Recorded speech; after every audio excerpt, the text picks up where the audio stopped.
Okay, welcome back. So what we're going to do next is, in our scene, there is a square model of Pikachu. So first, let's place the cursor. Let's just place it in a random position first. Easy for us to see. Then use the shortcut key Shift+A. We can create a cube here. Because the elements of our entire scene, basically they are squares. So let's go to the newly built Pikachu. Also a block. Then we SY to stretch it a little bit longer. It is used to make this Pikachu body. Apply zoom. Then it is the body of a Pikachu. Isn't it very simple? But we hope it's not a completely angular block. We want it to be a little smoother. So we'll give it Ctrl+3 to add a command for surface subdivision. Then we can right-click to make a smooth left color. Make it look like a shaped like a football. Then a new problem will arise. This is the Bika show of cubes that we want to do. Under the command of this surface subdivision, it actually doesn't look too square, right? So if you don't add it, it just looks a little too boxy. So we need to make a slight compromise here. Then we want to pass the command of surface subdivision. Make it look smoother, and I hope it is a. Don't be such a blocky model, right? Then how should we solve it? Here we need understand one of the working principles of surface subdivision. So how does surface subdivision work? It is to put two adjacent faces, divide each into half, and then to the other side, to tilt.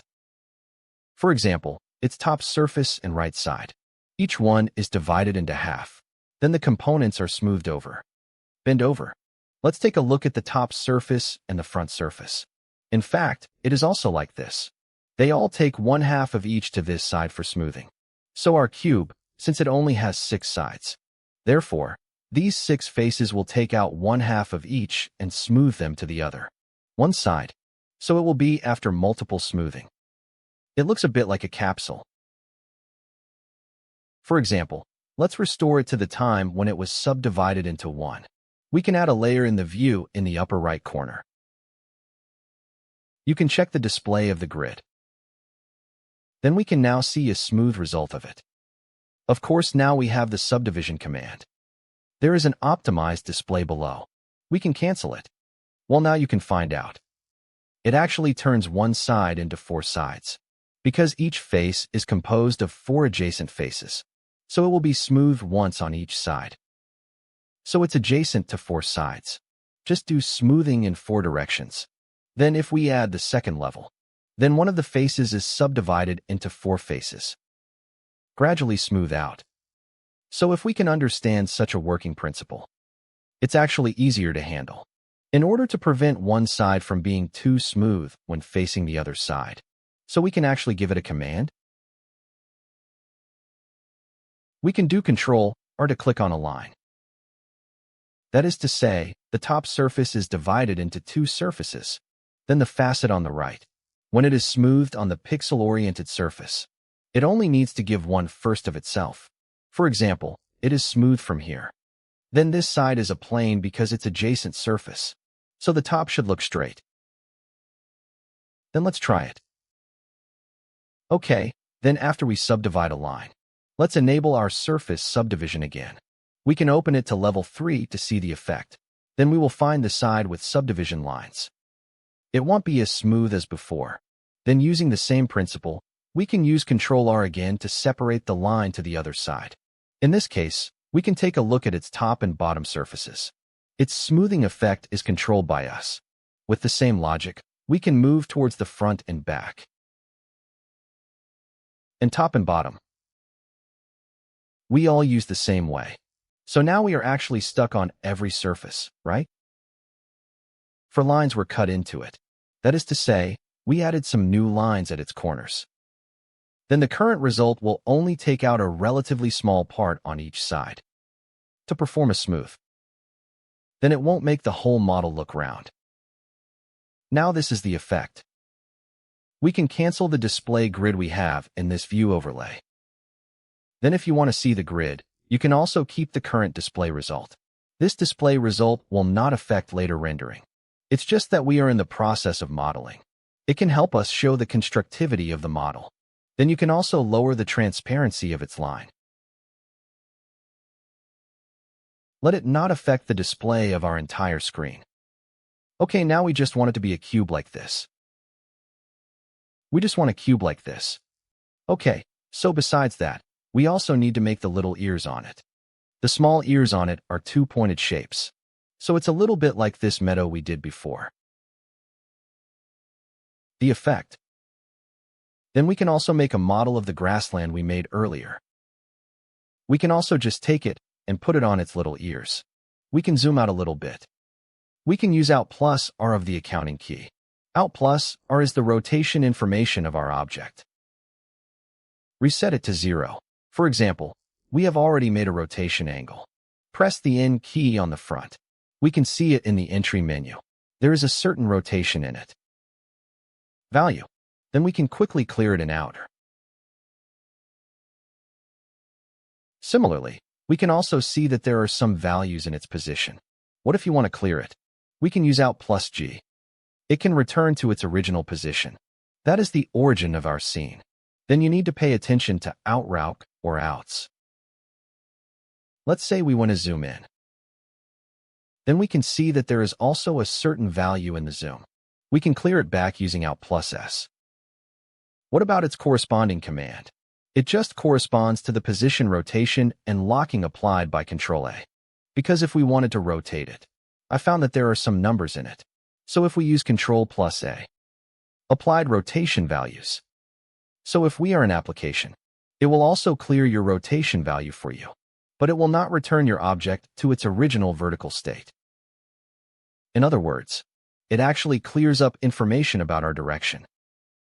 Let's take a look at what is axial.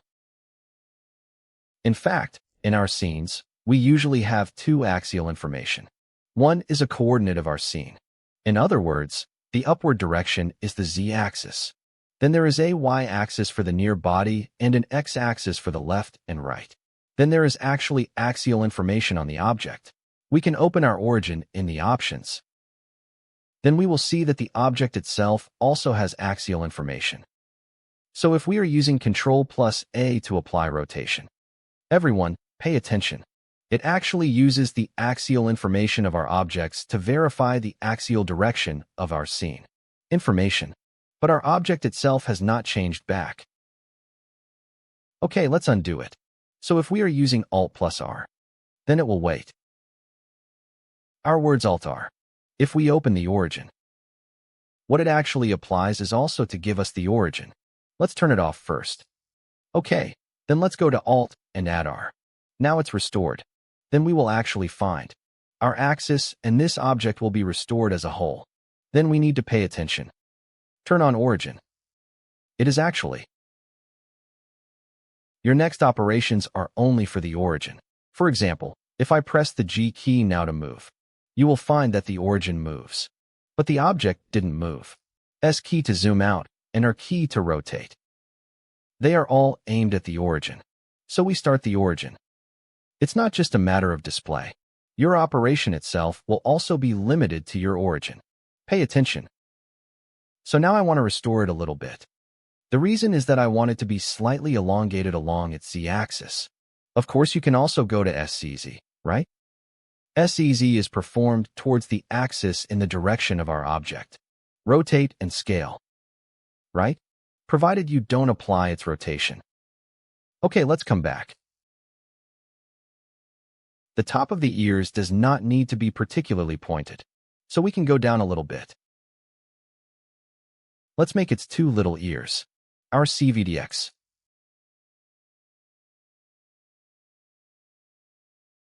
Okay, now I have two little ears.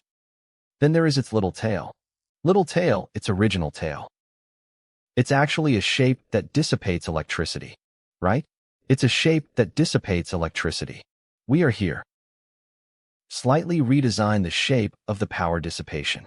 In other words, we want it to be related to right angles. So you can design a right-angled tail. It will also be more interesting. So if you have a right-angled tail, What do we use directly here? Just use a cube to create it. Use cubes to create. Because the most important thing it lacks is right angles. Okay, let's create a small cube to serve as its little tail. Then we need to modify it. First, we can move the cube down a little bit. Then we extrude the bottom layer downward and press the E key to extrude some. In the front, we press E to extrude. Extrude another layer. Then extrude it from the bottom. Extrude another layer. Can be a little smaller. Then extrude it. So if this is the case, we will get a. It's the tail of a right angle, right? What about each floor? I wish it were a little smaller. So we can follow your own feelings. Let's adjust it. This place seems like I am. It's an extra layer of squeezing. It'll test the sales. Because I clicked the comment button by mistake. Opinions are squeezed out. So even if you select the vertex, you pressed opinion, it will also squeeze out. Now it's a little Pikachu tail. Because it has this rounded effect on its body. So I also want my little tail to be on top. Not my tail. It's Pikachu's tail. You can also round the corners a little bit. So we control 3. You'll notice it's a little too round. Then do it the same way as its body. We can in some specific locations. To insert some link lines. Control R, we insert the link line up. The higher this link line is, the higher it is. It will also have stronger smoothing control on the top. Then we also need to use the link line at the bottom. This link. This link. Next link. There are also links below. Then it also needs links in the vertical direction. Now we'll look better. We also need to link the head of the tail. In these two directions. There are also links. In addition, if we look at it from the front, it also looks like it needs some editing. We start from directly in front of it. Switch. Behind it. This direction. It looks better now. Below too. Right? It has a bit of a square feel. Very interesting. Then there will be little corners underneath it. Zaijiao's words. In fact, you can also use a cylinder. Or make another rounded rectangle. It's also possible. Here we are. We can use a small capsule to feel. Then the stairs we made before. We can copy it. When we now copy a staircase. When a small horizontal bar. We will find that it has a line. A dotted line continues to connect to our previous stair slab. This dotted line is called the relationship line. It's inside our display bottom layer. Has a switch option for it. We can take a look. Where is it? Relationship line, relationship line.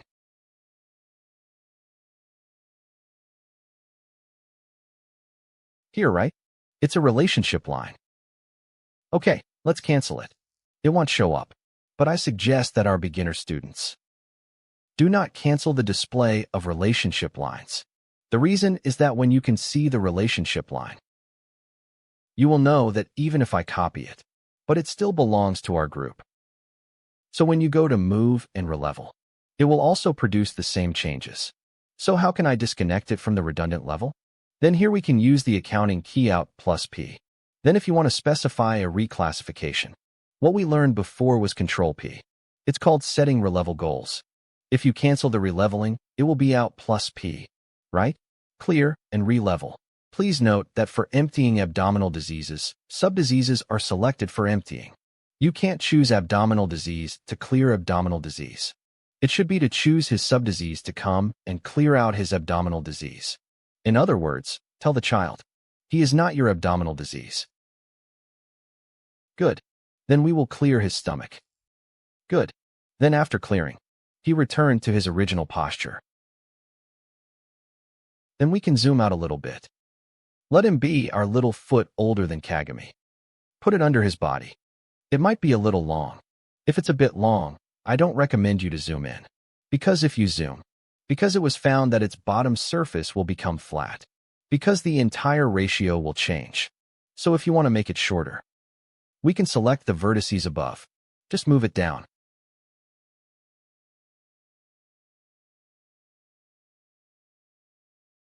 slightly backward, because the front part of it is the head part. Right? Then CPD. They'll make another copy. Okay, then we go to CPDY. Copy backward. Right? As long as it feels like this. In other words, the small corners make it slightly thicker overall, like a little more on the back side of the body. The effect will look better, isn't it? Then the distance between the two small angles. Let's bring it a little closer. If we now select the box, some other objects will be selected. So when we go to operate, it might be a little troublesome. So if we operate an object alone, you can hide other objects. For example, I now put the entire Pikachu. Choose them all. We can use the accounting key Shift+H. The accounting key of Shift-H hides unselected objects, or you can simply understand it as directly display the current object. In fact, it hides other objects. We can see it in the Dogong window. Their colors have become blurry. And the objects corresponding to this little eye are all closed. This little eye is actually whether it is visible in our picture. The camera behind refers to whether it is visible during rendering. If you turn off the camera at the back, that means it won't show up in post-rendering.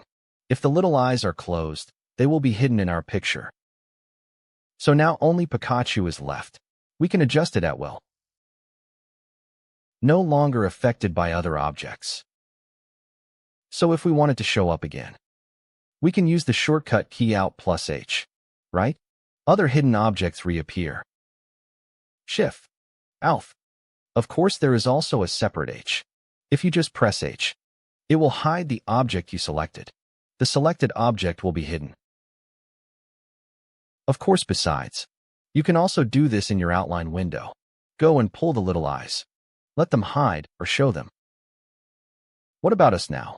Each object was not named, so we don't know yet which objects belong to whom, right? So you might have to pass in the scene. To select it, only you can see it. In that case, a basic model of our Pikachu. It's already done. I still recommend everyone go assign it a negative pole. Then if I select the box, everyone, pay attention. If I select the box, in fact, it will not appear any object. It is a state of high volume activation. Did you see it? So in this case, if we specify negative, Control+P, right? It may give some errors. Let me take a look. Where is it assigned now? Actually, I don't know who it was assigned to, right? So when we go to specify the negative pole, be sure to choose. Hold down the C key and go to select a high volume object. Then go to Control+P. Let's set a negative target.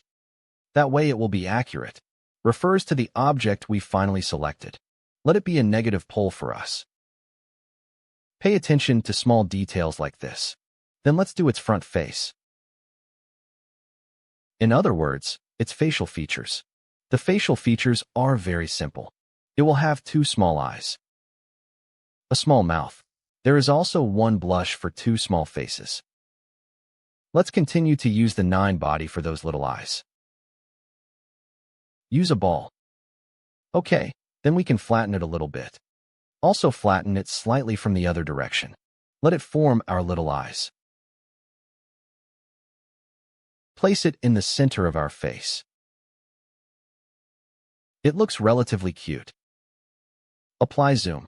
CVD we copy to the other side. In other words, if you want it to look cute, the position of the two eyes should be as close as possible, and the position of the two eyes should be as close to the center of its face as possible, right? In other words, don't get too close to the top. If you lean up, you will look more adult. It would be better if we were a little further down. Then its little mouth. Xiaozue is a chevron close to Chinese characters. Isn't it a look like this? Okay, let's make its little mouth. How to make a herringbone shape for small mouths. Then we can try to use cubes to do it.